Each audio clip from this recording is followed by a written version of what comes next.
Robin Hood ছিলেন ইংল্যান্ডের এক কিংবদন্তি নায়ক, যিনি ধনী থেকে চুরি করে দরিদ্রদের সাহায্য করার জন্য বিখ্যাত।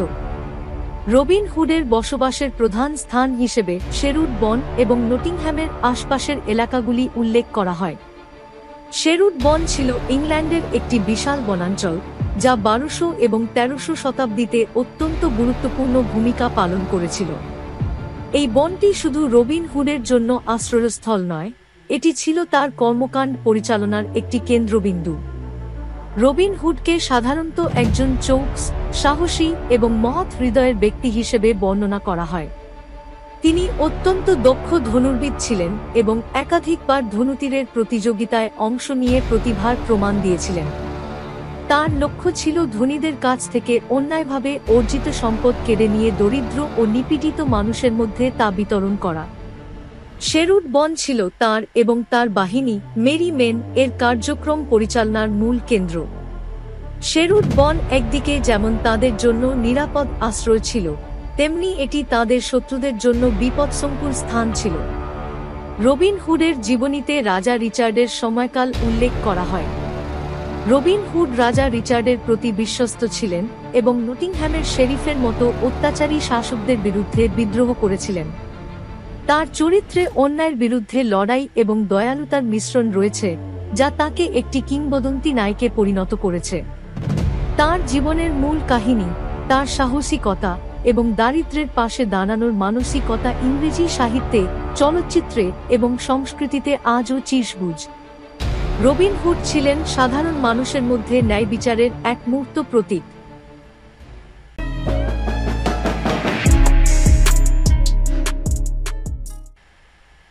রবিন হুডের বাহিনী ছিল তার বিশ্বস্ত বন্ধু ও সহযোদ্ধারা, যারা মেরি মেন নামে পরিচিত ছিল, অর্থাৎ রবিন হুডের বাহিনীর নাম ছিল মেরি মেন। এই মেরি মেন ছিল আসলে একদল চোর, যাদের মধ্যে ছিলেন বিভিন্ন ধরনের প্রতিভাধর ব্যক্তি, যারা রবিন হুডের অধীনে একত্রিত হয়ে দরিদ্রদের সাহায্য করতে এবং অত্যাচারীদের বিরুদ্ধে লড়াই করতে প্রস্তুত ছিলেন। রবিন হুডের এই বাহিনীরা শুধু তার সহযাত্রী ছিলেন না, তারা তার আদর্শের অনুসারী এবং তার কাজে সহায়ক ছিলেন। তাদের মধ্যে সবচেয়ে পরিচিত এবং গুরুত্বপূর্ণ কিছু চরিত্র হলেন Little John, Will Scarlett, Alan Adale এবং ফ্রাইয়ার টাক। লিটল জন ছিলেন রবিন হুডের সঙ্গীদের মধ্যে অন্যতম শ্রেষ্ঠ এবং বিশ্বস্ত ব্যক্তি। তার উচ্চতা এবং দৈহিক শক্তি ছিল অসাধারণ, এবং তার নামের লিটল শব্দটি ছিল একটি পরিহাস, কারণ তিনি ছিলেন একেবারে বিশালকায়। লিটল জন ছিল রবিন হুডের ডান হাত এবং তাকে শেরউড বনে এবং বিভিন্ন অভিযানে সাহায্য করত। উইল স্কারলেট ছিল একজন দক্ষ তরবারি সৈনিক, যিনি রবিন হুডের জন্য খুবই গুরুত্বপূর্ণ ছিলেন। তার কৌশলগত চিন্তা এবং সাহসিকতা তাকে মেরি মেনের মধ্যে একটি প্রধান চরিত্রে পরিণত করে। অ্যালান অ্যাডেল ছিল এক সঙ্গীতজ্ঞ এবং বাদক, যিনি প্রায়শই গানে রবিন হুডের অবদান এবং সাহসিকতার কাহিনী গাইতেন। তার সঙ্গীতের মাধ্যমে মেরি মেনের সদস্যরা একে অপরকে উৎসাহিত করতেন। ফ্রাইয়ার টাক ছিল একটি ধার্মিক ব্যক্তি, যিনি মেরি মেনের আধ্যাত্মিক উপদেষ্টা হিসেবে কাজ করতেন।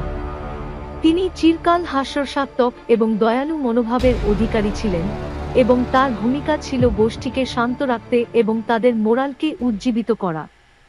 এই সঙ্গীরা একত্রিত হয়ে রবিন হুডের নেতৃত্বে ন্যায়বিচারের জন্য সংগ্রাম করতেন, এবং তাদের মধ্যে প্রতিটি সদস্যের আলাদা ক্ষমতা ও গুণ ছিল যা তাদের অভিযানে সফলতা এনে দিত।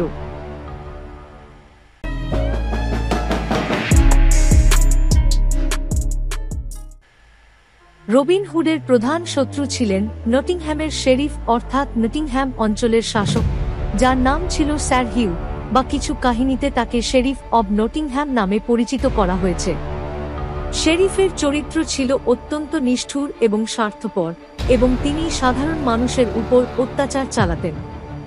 বিশেষ করে তিনি উচ্চ কর আরোপ করতেন এবং রাজস্ব আদায়ের জন্য নৃশংসভাবে শোষণ করতেন, যার ফলে সাধারণ মানুষ দুর্দশায় পড়ত। রবিন হুড এবং তার সঙ্গীরা শেরিফের এই অত্যাচারের বিরুদ্ধে প্রতিরোধ গড়ে তোলেন। শেরিফ ছিল একটি প্রতীক যা সেই সময়কার সামন্তবাদী শাসনের অন্যায় ও দমনমূলক ব্যবস্থার প্রতিনিধিত্ব করত। শেরিফ প্রায়ই রবিন হুডকে ধরার জন্য অভিযান চালাতেন, তবে রবিন হুড তার বুদ্ধিমত্তা ও কৌশলের মাধ্যমে শেরিফের প্রতিটি পরিকল্পনা ভণ্ডুল করে দিতেন। অনেক সময় শেরিফ রবিন হুডকে ধরে ফেলতে সক্ষম হলেও সে নিজের জোর বা দোষী সাব্যস্ত করার প্রমাণ পেত না, কারণ রবিন হুড ছিল এক সাহসী, বুদ্ধিমান ও চালাক নেতা।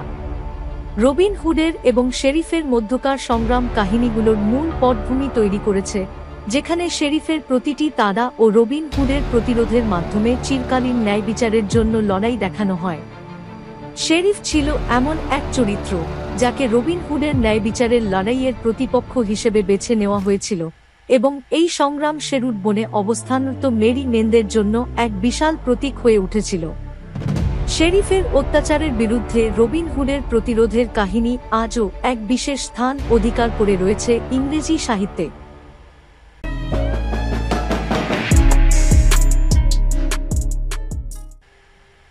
রবিন হুডের উদ্দেশ্য ছিল মূলত ন্যায় বিচার প্রতিষ্ঠা করা এবং সাধারণ মানুষের জন্য লড়াই করা।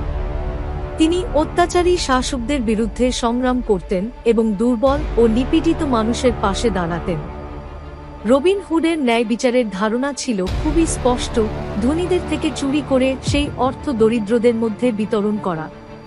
তার উদ্দেশ্য ছিল মানুষের মধ্যে সমতা ও ন্যায় প্রতিষ্ঠা করা, যাতে কোনো ব্যক্তি তার অধিকারের বাইরে অন্যায়ের শিকার না হয়। তিনি শুধু চুরি করতেন না, বরং অত্যাচারী রাজস্ব কর্মকর্তাদের থেকে সাধারণ মানুষকে রক্ষা করতেন এবং তাদের অধিকার প্রতিষ্ঠা করার জন্য সংগ্রাম করতেন। রবিন হুডের এই কাজের পেছনে একটি গভীর নৈতিক এবং সামাজিক উদ্দেশ্য ছিল। শাসকরা সাধারণ মানুষের উপর অত্যাচার করত, তাদের অধিকার চুরি করত, আর তাদের প্রতি এক ধরনের অবিচার চলছিল। রবিন হুড মনে করতেন যে একটি সমাজে যেখানে দারিদ্র্য এবং অসামঞ্জস্য বিরাজমান, সেখানে ন্যায় প্রতিষ্ঠা করতে হলে কিছু পদক্ষেপ নেওয়া উচিত। এজন্য তিনি সমগ্র শেরুড বনকে তার শক্তি ও সাহসিকতার কেন্দ্রবিন্দু হিসেবে বেছে নেন এবং শোষণের বিরুদ্ধে এক শক্তিশালী প্রতিরোধ গড়ে তোলেন। রবিন হুডের এক পংক্তি ছিল, ধনীদের থেকে নিয়ে গরিবদের মধ্যে বিতরণ করা। এটি তার ন্যায় বিচারের মূলমন্ত্র ছিল। তার কাজ শুধুমাত্র শাসকদের বিরুদ্ধে প্রতিরোধ গড়ে তোলা নয়, বরং শোষিত, অবহেলিত মানুষের জন্য একটি উন্নত সমাজের প্রতিষ্ঠাও ছিল। তাই রবিন হুডকে এক ধরনের সামাজিক ন্যায় বিচারের প্রতীক হিসেবে চিহ্নিত করা হয়, যিনি ধনী দরিদ্রের বৈষম্য কমানোর জন্য নিরলসভাবে লড়াই করেছিলেন।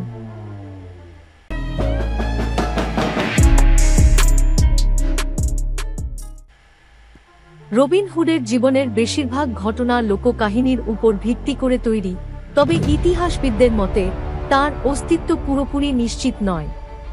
রবিন হুডের গল্পটি বিশ্বের সাহিত্যে এবং সংস্কৃতিতে একটি অমর কিংবদন্তি হয়ে উঠেছে। তার জীবন ও কর্মকাণ্ড শুধুমাত্র একটি সাহসিকতার গল্প নয়, বরং ন্যায় বিচার এবং মানবতার আদর্শের এক প্রতীক। এই কিংবদন্তি চরিত্রের প্রভাব ইতিহাস এবং সংস্কৃতিতে গভীরভাবে বিস্তৃত। রবিন হুডের গল্পের মাধ্যমে যে বার্তা দেওয়া হয় তা হল শোষণের বিরুদ্ধে সংগ্রাম এবং ন্যায় প্রতিষ্ঠা। ইংল্যান্ডের শাসন ব্যবস্থা তখন অত্যন্ত শোষণমূলক ছিল, যেখানে সাধারণ মানুষ প্রায়ই দারিদ্র্য এবং নির্যাতনের শিকার হতো। রবিন হুড সেই সময় একমাত্র সেই সাহসী চরিত্র, যিনি শোষক শ্রেণীর বিরুদ্ধে রুখে দাঁড়িয়েছিলেন এবং সাধারণ মানুষের অধিকার রক্ষায় লড়াই করেছিলেন। রবিন হুডের গল্পের সবচেয়ে গুরুত্বপূর্ণ দিক হল তার ন্যায় বিচারের ধারণা। তিনি সমগ্র সমাজের জন্য এক নতুন ধরনের ন্যায় প্রতিষ্ঠা করতে চান, যেখানে দারিদ্র্য এবং শোষণের প্রথা থাকবে না। ধনীদের কাছ থেকে চুরি করে গরিবদের মধ্যে বিতরণ করা তার মূল উদ্দেশ্য ছিল, যা তাকে মানুষের মনে এক অমর স্থানে বসিয়ে দেয়। তার এই আদর্শ শুধু সাহিত্যের পাতায় সীমাবদ্ধ ছিল না, বরং চলচ্চিত্র, নাটক, কবিতা এবং গানের মাধ্যমে মানুষদের মনে তার আদর্শ গেঁথে গেছে। রবিন হুডের কাহিনীর উপর ভিত্তি করে বহু চলচ্চিত্র, টেলিভিশন শো এবং উপন্যাস তৈরি হয়েছে, যা তার চরিত্রকে আরও জনপ্রিয় এবং বাস্তবিক করেছে। বিশেষ করে মেরি মেন নামে পরিচিত তার সঙ্গীদের সঙ্গেও এক নতুন রূপে গল্পটি পরিবেশিত হয়েছে। এই গল্পটি শুধু একটি সময়ের কাহিনী নয়, এটি আজও সমাজের ন্যায় প্রতিষ্ঠার জন্য একটি আদর্শ হিসেবে কাজ করছে। ইতিহাসের অন্যতম গুরুত্বপূর্ণ এই চরিত্রের প্রভাব একদিনও ম্লান হয়নি এবং আজও বিশ্বজুড়ে তার গল্প শোনা এবং পড়া হয়।